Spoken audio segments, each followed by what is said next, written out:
नमस्कार दोस्तों।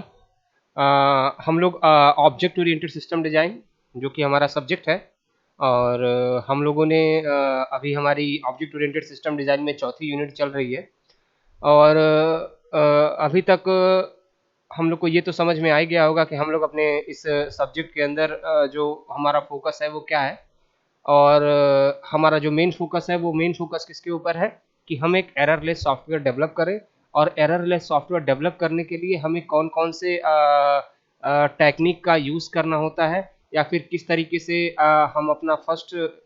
स्टेप क्या कहते हैं अडॉप्ट करें जिसके थ्रू हमारा क्या कहते हैं कि सॉफ्टवेयर जो है वो डेवलप हो सके। दोस्तों, हम लोगों ने फर्स्ट यूनिट में बेसिक कॉन्सेप्ट्स के बारे में देखा कि ऑब्जेक्ट ओरिएंटेड, चूंकि हमारा subject object oriented system design है, यानी हमें ऑब्जेक्ट ओरिएंटेड प्रोग्रामिंग का यूज़ करके सिस्टम को डिज़ाइन करना है। तो जो हमारी फर्स्ट यूनिट थी दोस्तों वो हमारे ऑब्जेक्ट ओरिएंटेड प्रोग्रामिंग के कॉन्सेप्ट्स के ऊपर थी कि कौन-कौन से कॉन्सेप्ट्स ऑब्जेक्ट ओरिएंटेड प्रोग्रामिंग में यूज़ होते हैं, उनकी स्पेशलिटीज़ क्या हैं और किस तरीके से उनका इम्प्लीमेंटेशन दोस्तों करना है। दोस्तों, उसके बाद से हम लोग सेकंड यूनिट हम लोगों ने देखी थी और सेकंड यूनिट में दोस्तों हम लोगों ने ये देखा था कि किस तरीके से यूनिफाइड मॉडलिंग लैंग्वेज यानी कि यूएमएल के थ्रू हम अपने एनालाइजेशन को डिज़ाइन में कन्वर्ट कर सकते हैं। यूएमएल एक तरीके से हम कहें तो एक ऐसा लैंग्वेज है जो कि हमें ये वे प्रोवाइड करता है कि हम अपने मेंटल विजुअलाइजेशन को या फिर डायग्राम के फॉर्म में रिप्रेजेंट कर सकें। ये हमें बहुत सारे बॉक्सेस, सिंबल्स, रिलेशन को शो करने के लिए अलग-अलग एरो प्रोवाइड करता है जिसके थ्रू हम जो भी हमें इम्प्लीमेंट करना है उसको हम लोग बहुत ही क्या कहते हैं कि एक स्मूथ वे से उसको इम्प्लीमेंट कर सकते हैं, ठीक है? यानी कहने का मतलब क्या है कि जो हमें इम्प्लीमेंट करना है, उससे पहले हम उसका एक ऐसा डायग्राम क्रिएट कर सकते हैं यूएमएल के थ्रू ताकि हमें इम्प्लीमेंटेशन से पहले ही ये पता चल सके कि हमारा जो सिस्टम है, उसके सारे कंपोनेंट किस तरीके से बिहेव कर रहे हैं और वो यूज़र के रिक्वायरमेंट को फुलफ़िल करने के में कैपेबल हैं कि नहीं हैं। दोस्तों, जैसा कि हम लोगों ने सेकंड यूनिट में देखा कि यूएमएल में 2 टाइप की लैंग्वेजेस का यूज़ होता है। सॉरी, 2 टाइप के डायग्राम्स का यूज़ हो रहा है। एक आपका स्ट्रक्चरल डायग्राम और एक आपका बिहेवियरल डायग्राम। दोस्तों, स्ट्रक्चरल डायग्राम में हम लोगों ने देखा था कि 4 टाइप के डायग्राम हैं आपके component diagram, deployment diagram, object diagram, class diagram, जो कि हमें ये बताते हैं कि हमारा कि कहाँ पे कैसे ऑब्जेक्ट को प्लेस करना है, कहाँ पे क्लासेस को प्लेस करना है और किस तरीके से उनके बीच में रिलेशनशिप को एस्टेब्लिश करना है। कंपोनेंट डायग्राम हमें ये बताते हैं कि कितनी भी जो अलग-अलग टाइप के लाइब्रेरी फाइल कोड्स हैं वो कहाँ-कहाँ कैसे किस हार्डवेयर में इंस्टॉल किए जाएँगे। डिप्लॉयमेंट डायग्राम को अगर हम देखें दोस्तों तो डिप्लॉयमेंट डायग्राम हमें ये बताता है कि किस तरीके से हम फैलाएँगे अपने सिस्टम को। सिस्टम को फैलाने का मतलब कहाँ है, कहाँ कौन-सा प्रोटोकॉल कहाँ कौन-सा कंपोनेंट या कंप्यूटिंग डिवाइस यूज़ होगा, उसमें कौन-सा प्रोटोकॉल यूज़ होगा और कौन-सा मतलब उसको किस प्लेस पे रखा जाएगा। तो दोस्तों, ये सारी चीज़ें ऑब्जेक्ट ओरिएंटेड प्रोग्रामिंग के थ्रू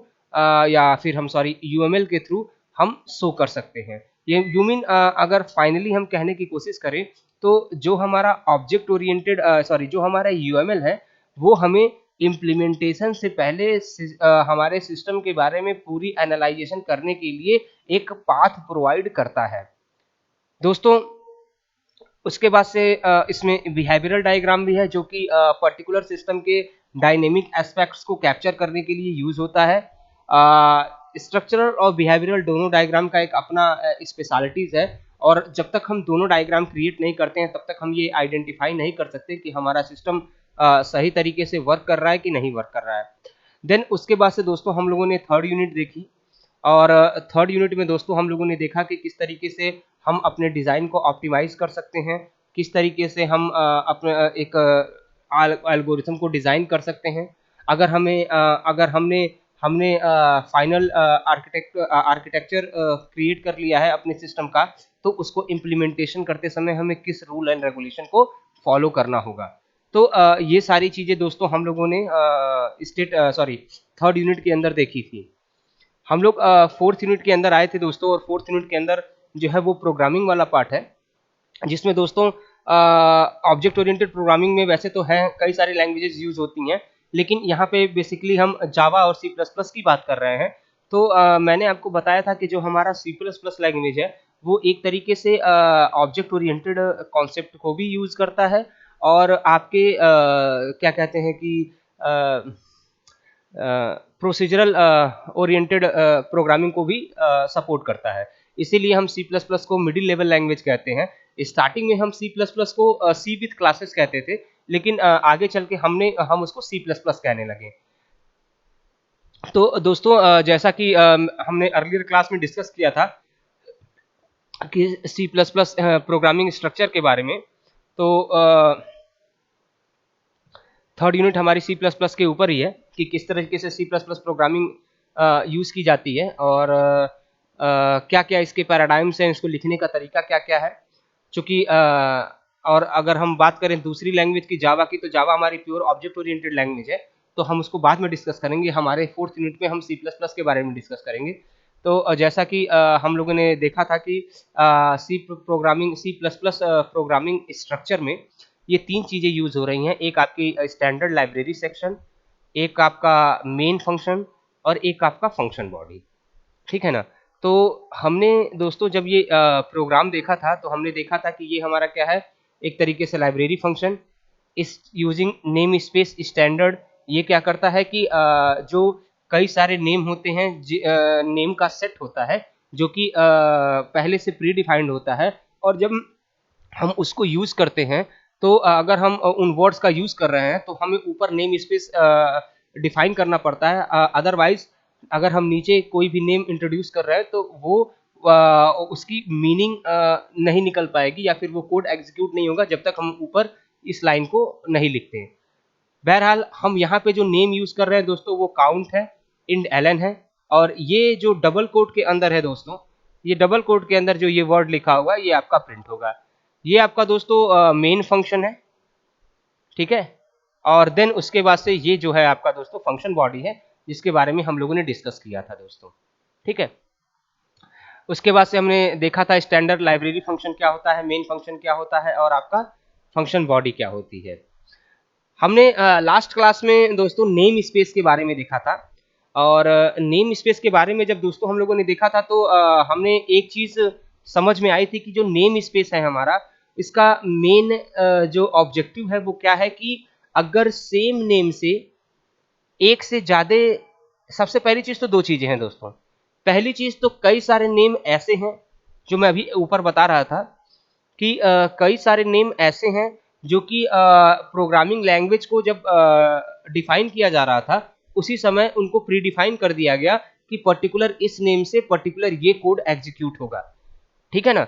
लेकिन कई सारे नेम हैं, तो नेम स्पेस करके हमने एक नेम का सेट बनाया जहां पे वो सारे नेम रखे गए हैं, और उस पर्टिकुलर नेम को अगर हम प्रोग्रामिंग में यूज कर रहे हैं तो उसके थ्रू कौन सा कोड एग्जीक्यूट हो रहा है इसके बारे में डिस्क्राइब किया गया है।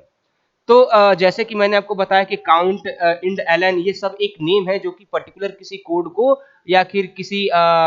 इंफॉर्मेशन को अपने अंदर अडॉप्ट किए हुए हैं, लेकिन ये तभी यूज किए जा सकते हैं जब हम ऊपर नेम स्पेस को डिफाइन कर रहे हैं। दूसरी चीज दोस्तों की नेम स्पेस के बारे में एक चीज हमने और हमने डिस्कस किया था कि अगर एक से ज्यादा दोस्तों, जैसा कि देखिए यहाँ पे लिखा हुआ था कि consider a situation when we have two persons with the same name Jara in the same class. Whenever we need to differentiate them differently, we would have to use some additional information along with their name, like either the area if they live in different area, or their method or father name etc. तो कहने का मतलब क्या है कि अगर suppose कीजिए कि हम एक ही नेम से दो,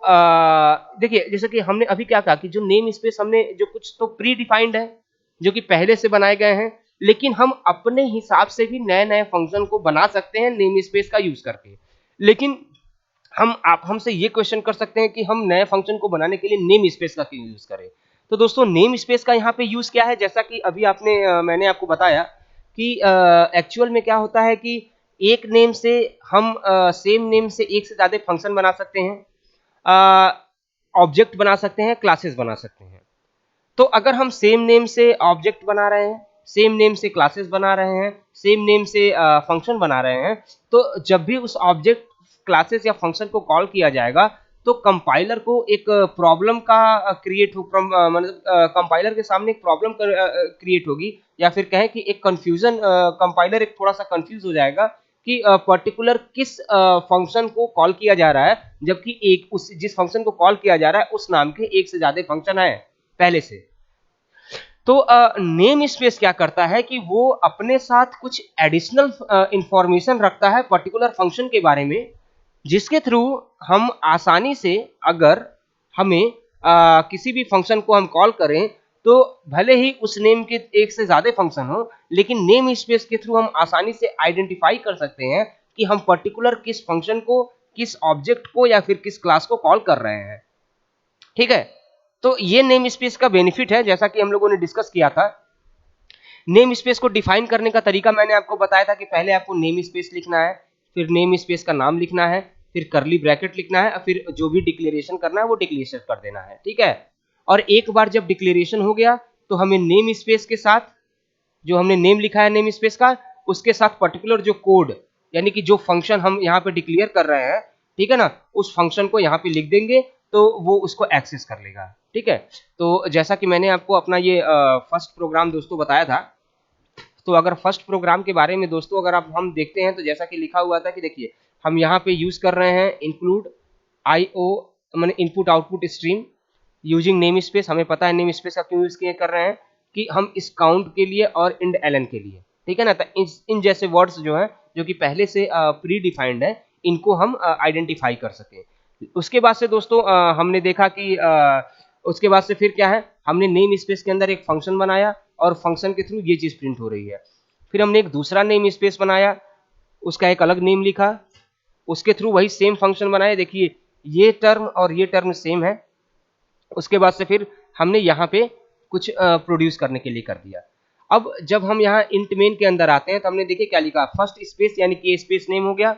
और फंक्शन हो गया, ठीक है ना। उसके बाद से हमने लिखा सेकेंड स्पेस और ये फंक्शन हो गया। तो अब देखिए ये नेम जो है, इस फंक्शन तो सेम है, लेकिन ये जो नेम है इस नेम के अंदर डिफरेंस है।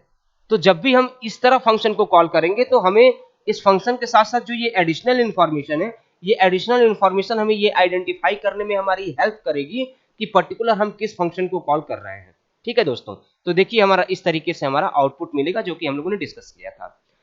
यूजिंग डायरेक्टिव, यूजिंग डायरेक्टिव का मतलब क्या है कि अगर हमें यूजिंग नेम स्पेस की जरूरत ना हो या हम ना लिखते हैं यूजिंग नेम स्पेस, ठीक है ना, तो भी हम क्या कहते हैं कि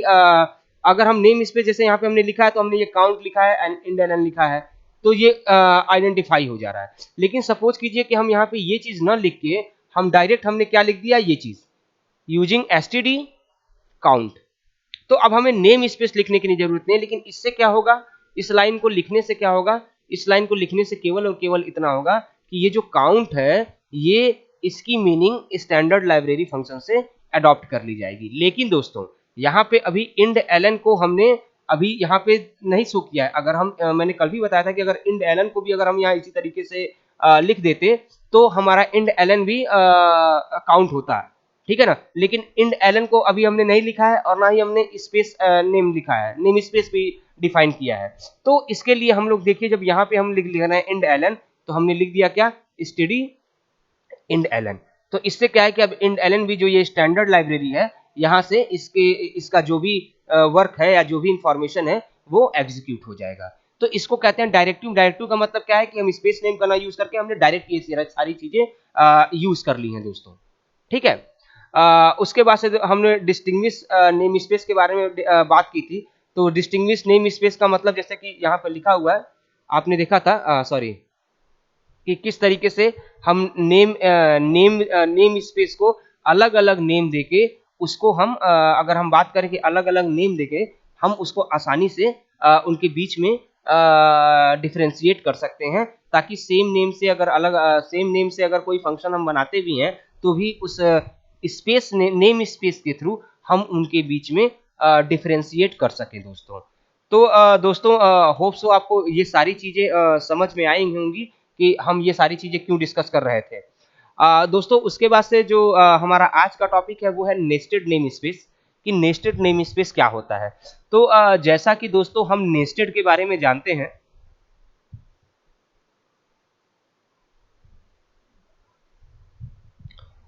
नेस्टेड का मतलब होता है एक जाल जैसा, ठीक है ना, कि फंक्शन के अंदर फंक्शन, ठीक है ना, यानी इस फंक्शन के अंदर एक और फंक्शन हो और उस फंक्शन के अंदर एक और फंक्शन हो, तो दैट इज कॉल्ड नेस्टेड, ठीक है ना। तो नेस्टेड फंक्शन होता है, नेस्टेड लूप होता है, नेस्टेड स्विच हो सकता है, तो जैसा कि हम लोग जानते हैं, तो उसी तरीके से नेस्टेड नेम स्पेस भी हम लोग यूज करते हैं, ठीक है ना। लेकिन दोस्तों कॉन्सेप्ट में कोई चेंज नहीं होता, ठीक है, मैं आपको बता दूं कि कॉन्सेप्ट में कोई चेंज नहीं होता, वो एज इट इज रहता है। लेकिन बस क्या होता है कि हम अभी तक केवल नेम स्पेस को डिफाइन कर रहे थे, लेकिन अब यहाँ पे क्या है, नेम स्पेस के अंदर हम और सारे नेम स्पेस को डिफाइन कर रहे हैं, तो उसको हम नेस्टेड नेम स्पेस कहते हैं। तो आइए देखते हैं कि ये किस तरीके से काम करता है। तो देखिए दोस्तों, जैसा कि लिखा हुआ है कि name space can be nested where you can define one name space inside another name space as follows, यानी एक नेम स्पेस के अंदर हम और दूसरा नेम स्पेस अगर हम डिफाइन कर रहे हैं तो हम उसको क्या कह रहे हैं, नेस्टेड नेम स्पेस, ठीक है। यानी एक नेम स्पेस के अंदर पहले बनाया, उसके अंदर फिर हमने दूसरा नेम स्पेस बनाया, तो हम उसको क्या कह रहे हैं, नेस्टेड नेम स्पेस, ठीक है। तो अब यहां पे देखिए, नेम स्पेस का नेम 1 हमने लिखा, ठीक है ना, उसके अंदर हमने कोड को डिक्लेयर किया, ठीक है ना। लेकिन देखिए हमने करली ब्रैकेट क्लोज नहीं किया, कोड को डिक्लेयर कर दिया, उसके बाद हमने फिर करली ब्रैकेट यहाँ पे वैसे नॉर्मली क्लोज होना चाहिए था, लेकिन हमने उसको क्लोज नहीं किया। हमने क्या किया कि चूंकि हमें उसके अंदर एक और नेम स्पेस की जरूरत है, ठीक है, हमें इसके अंदर एक और नेम स्पेस की जरूरत है, तो हम क्या करेंगे कि फिर देखिए हमने दूसरा एक नेम स्पेस लिखा, इसी नेम स्पेस के अंदर ही लिखा है, और इसमें हमने नेम 2 डाल दिया, फिर हमने करली ब्रैकेट लगाया, इसके कोड को डिक्लेयर किया, फिर हमने इस करली ब्रैकेट को क्लोज किया, और फिर हमने दूसरे करली ब्रैकेट को यानी इस करली ब्रैकेट को यहाँ पे क्लोज किया, ठीक है। तो इस तरीके से अगर आप इस टोटल ट्रांसफॉर्मेशन को देख रहे हैं, तो आपको समझ में आ रहा होगा कि किस तरीके से हम एक नेम स्पेस के अंदर दूसरे नेम स्पेस को डिफाइन कर रहे हैं। तो ये जो एक के अंदर दूसरे को हम डिफाइन कर रहे हैं, इसी को हम नेस्टेड नेम स्पेस कहते हैं दोस्तों, ठीक है। तो होप सो आप लोग को ये पॉइंट तो क्लियर हो गया होगा कि नेस्टेड नेम स्पेस क्या होता है, ठीक है। सिंपली जैसा कि मैंने यहाँ बताया कि सपोज कीजिए ये एक है, ये एक है और ये एक है, ठीक है ना। यहाँ हमने लिखा नेस्टेड, यहाँ हमने कोई फंक्शन लिखा फंक्शन 1, ये नेम स्पेस के साथ, ठीक है ना। फिर इसके अंदर हमने दूसरा लिखा नेम स्पेस के साथ फंक्शन 2, और फिर इसके बाद तीसरा लिखा नेम स्पेस के बाद फंक्शन 3, यानी पहले ये एग्जीक्यूट है, फिर ये इसका एग्जीक्यूशन होगा और देन इसका एग्जीक्यूशन होगा। तो ये क्या है, इसके अंदर ये है और इसके अंदर ये है, तो that is called nested name space, ठीक है दोस्तों। तो होप सो आपको ये सारी चीजें तो समझ में आ गई होंगी। आइए आगे देखते हैं। You can access members of nested name space by using resolution operators as follows, ठीक है। तो देखते हैं कैसे हम नेस्टेड नेम स्पेस को रिजोल्यूशन मतलब रिजोल्यूशन ऑपरेटर्स के थ्रू यूज करते हैं। तो जैसा कि देखिए लिखा हुआ है, to access member of name space 2 using name space name 1 dot dot name space name 2, ठीक है। तो अब देखिए कैसे हम एक्सेस कर रहे हैं नेस्टेड वाले को। तो देखिए कितने आराम से, अगर हम जैसे लिखा हुआ कि अगर हम नेम स्पेस 2 वाले को यानी इस वाले को अगर हमें एक्सेस करना है, तो हमें लिखना कैसे है, हमें ये यूजिंग नेम स्पेस और नेम स्पेस के साथ वो पहले वाले का नेम जो सबसे फर्स्ट है, उसके बाद से हमने ये डबल कोट लगाया, और डबल कोट लगाने के बाद जो दूसरा उसके अंदर नेम स्पेस है हमने उसका नाम लिखा, ठीक है ना। उसके बाद से देखिए और क्या लिखा हुआ, ये तरीका एक हो गया आपका। दूसरा तरीका लिखा हुआ है कि to access member of name space name 1, तो simple using name space name, इस तरीके से लिख देना। यानी पहले वाले को यूज कर रहे हैं तब तो हम इस तरीके से यूज करेंगे, ठीक है। और अगर हम दूसरे वाले को यूज कर रहे हैं, दूसरे वाले को यूज करना है जो कि पहले वाले के अंदर है, तो हम इस तरीके से यूज करेंगे। ये जो आपका तरीका है, ठीक है। तो होप सो आपको ये दोनों तरीके किस तरीके से हमें लिखना है नेम स्पेस को, नेस्टेड नेम स्पेस को कैसे यूज करना है, ये आपको क्लियरली समझ में आ गया होगा कि हम नेम स्पेस का किस तरीके से यूज करेंगे दोस्तों, ठीक है। आइए देखते हैं यहाँ पे क्या लिखा हुआ है कि in the above statement if you are using name space 1 then it will make element of namespace 2 available in the scope as follows, ठीक है। तो आइए देखते हैं प्रोग्राम के थ्रू पर्टिकुलर चीज को हम समझने की कोशिश करते हैं कि ये एक्चुअल में किस तरीके से वर्क कर रहा है एक प्रोग्राम के अंदर, ठीक है। तो जैसा कि दोस्तों C++ की बात है तो हमें ये हेडर फाइल लगानी है क्योंकि इनपुट आउटपुट जितना भी है वो यहीं से कंट्रोल होगा। हाँ, यूजिंग नेम स्पेस। अब नेम स्पेस का यूज हम क्यों कर रहे हैं, क्योंकि कई सारे नेम्स का सेट है जो कि name space STD standard file library के अंदर रखा गया है, ताकि अगर हम कोड में उस नेम का यूज करें तो नेम स्पेस स्टैंडर्ड लाइब्रेरी से उसके फंक्शन के बारे में पता चल सके और वो वहां से उस जो भी उसका डिक्लेरेशन है उसके अकॉर्डिंग काम कर सके। उसके बाद से दोस्तों यहाँ पे हमने नेम स्पेस डिफाइन किया, नेम स्पेस फर्स्ट स्पेस, ठीक है। उसके बाद से हमने ये फंक्शन लिखा वाइड फंक्शन, ठीक है। और उसके अंदर हमने देखिए डिक्लेयर कर दिया इस करली ब्रैकेट के अंदर काउंट और इंड एलन के बीच में इनसाइड फर्स्ट नेम स्पेस। अब दोस्तों अगर हम बात करें इस काउंट की तो वो भी इसी से बिलोंग करेगा, और इस एंड एलन की बात करें दोस्तों तो वो भी इसी से बिलोंग करेगा, ठीक है। तो ये चीज आपको होप सो समझ में आ गई होगी। अब दोस्तों हम बात करें सेकंड की, ठीक है। यहां पे हमने क्या लिखा, name space second name space, same उसी तरीके से नेम, फिर फंक्शन हमने सेम नाम से लिखा, करली ब्रैकेट लगाया और करली ब्रैकेट के अंदर हमने ये लिखा काउंट इनसाइड सेकंड स्पेस, ठीक है ना। अब दोस्तों बात समझिएगा, ये करली ब्रैकेट ये चीज हमने डिफाइन कर दी। अब ये नेस्टेड कैसे हुआ इसको अगर हम देखना चाहें तो आप यहां से देखिए, हमने यहां पे ये करली ब्रैकेट लगाया, फिर हमने दूसरा करली ब्रैकेट लगाया फंक्शन के बाद, और जब हमने इस फंक्शन को डिक्लेयर किया यहाँ पे, सॉरी इस फंक्शन को यहाँ पे डिक्लेयर करने के बाद हमने इस करली ब्रैकेट से इस करली ब्रैकेट को क्लोज कर दिया, ठीक है ना। लेकिन अभी तक ये वाला जो है वो ओपन है, वो क्लोज नहीं है। उसके बाद से हमने दूसरा नेम स्पेस डिफाइन किया, बात समझिएगा, हमने उसका नेम रखा, फिर हमने ये करली ब्रैकेट लिया, उसके अंदर हमने ये फंक्शन लिया, और इस करली ब्रैकेट के ये करली ब्रैकेट यहां से आपका क्लोज हो गया, ठीक है दोस्तों। अभी देखिए, अब ये करली ब्रैकेट अभी ओपन है और ये करली ब्रैकेट ओपन है, ये करली ब्रैकेट फिर हमने कहाँ क्लोज किया, यहाँ पे, ठीक है ना। लेकिन दोस्तों अगर हम उसके बाद देखें तो ये जो हमारा है फाइनल वाला, इसको देखिए हम लोगों ने यहाँ पे क्लोज किया है। यानी इसको अगर हमने यहाँ क्लोज किया है तो मतलब क्या है कि ये हमारा एक फंक्शन है और इसी के अंदर हमारा, इसके अंदर हमारा ये दूसरा फंक्शन है, और उसके बाद से हमने टोटल ये क्लोज किया है। तो मतलब ये क्या हो गया, इस फंक्शन के अंदर ये फंक्शन, ये नेम, सॉरी इस नेम स्पेस के अंदर ये नेम स्पेस है, ठीक है ना। इसीलिए हम इसको क्या कहेंगे, नेस्टेड नेम स्पेस। क्या कहेंगे दोस्तों, नेस्टेड नेम स्पेस, ठीक है। क्लियर हो गया होगा आप लोगों को कि इस फंक्शन के अंदर, इस नेम स्पेस के अंदर एक दूसरा नेम स्पेस ये है, ठीक है। चूंकि इसी के अंदर है इसीलिए हम इसको नेस्टेड नेम स्पेस कहेंगे दोस्तों। तो ये तो हो गया दोस्तों नेस्टेड नेम स्पेस, ठीक है। अब आगे जब देखो यहाँ पे जैसे नेस्टेड नेम स्पेस, अब देखिए क्या लिखा हुआ है, using name space first space, ठीक है ना। जैसा कि हमने डिक्लेरेशन के लिए बताया था कि अगर सिंपल पहले वाले को यूज करना है तो हम सिंपल क्या लिखेंगे, ये लिखेंगे यूजिंग नेम स्पेस फर्स्ट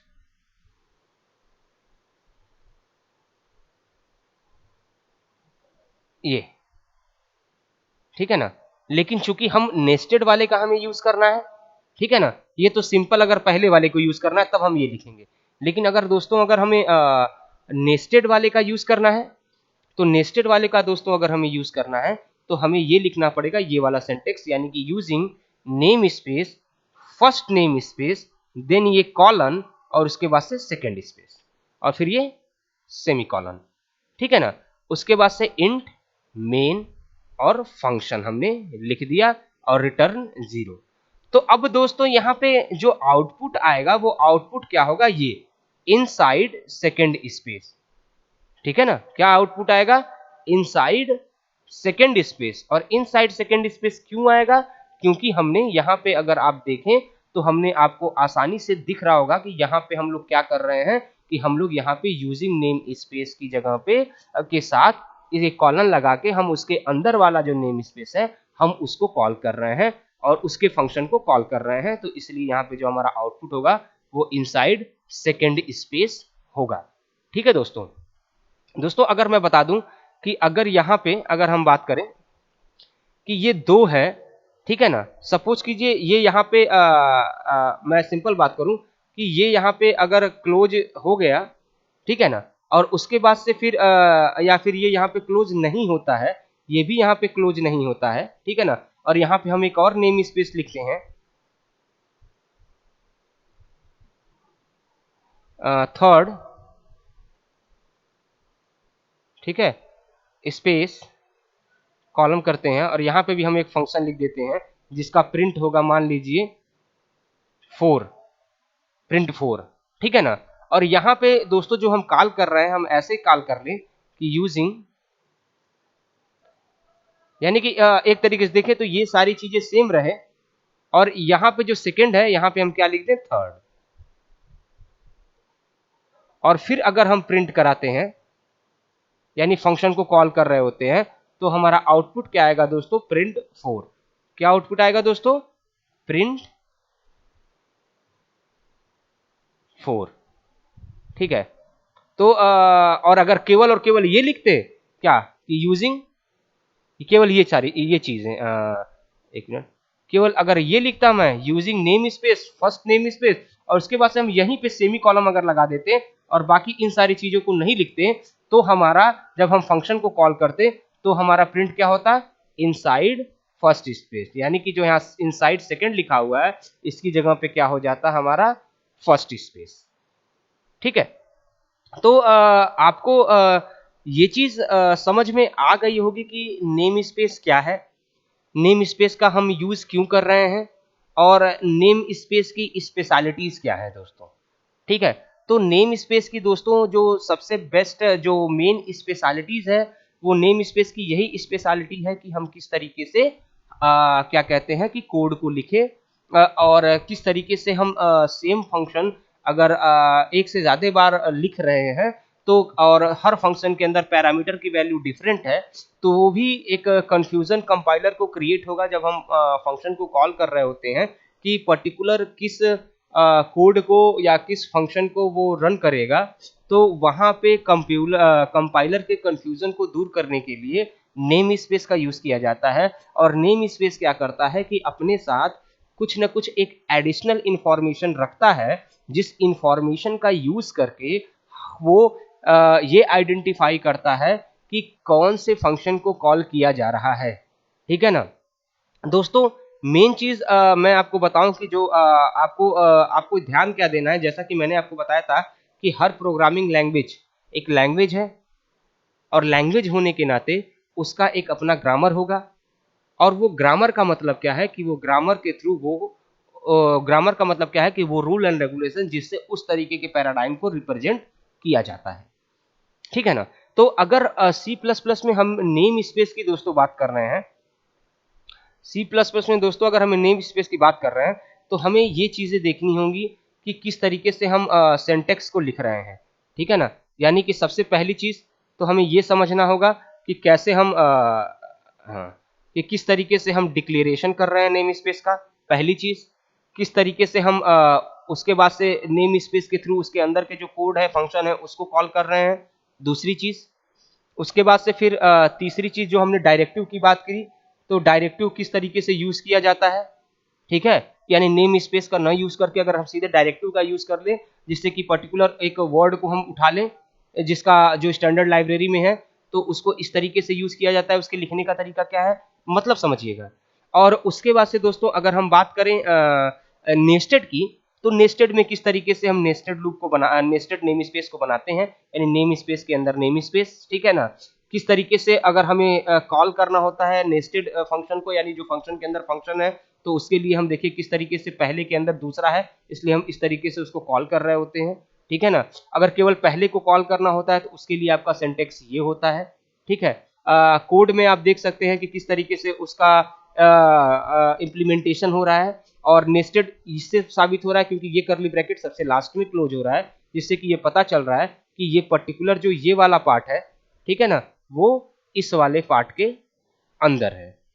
ये नेस्टेड को बता रहा है। उसके बाद से देखिए यहाँ पे प्रिंट करने का तरीका बता रहा है, दूसरे वाले को प्रिंट कर रहा है, तो देखिए जैसे कि यूजिंग नेम स्पेस फर्स्ट लिखा हुआ है, फिर ये कोट लगा के उसने सेकंड स्पेस लिख दिया है, उसके बाद से फंक्शन लिख दिया है। तो अब क्या है कि कंपाइलर को दिक्कत नहीं होगी कि वो किस वाले फंक्शन को कॉल कर रहा है, आसानी से कंपाइलर समझ जाएगा कि वो सेकंड वाले नेम स्पेस को कॉल कर रहा है, और उसके अंदर जो भी है आपका, जैसे कि ये है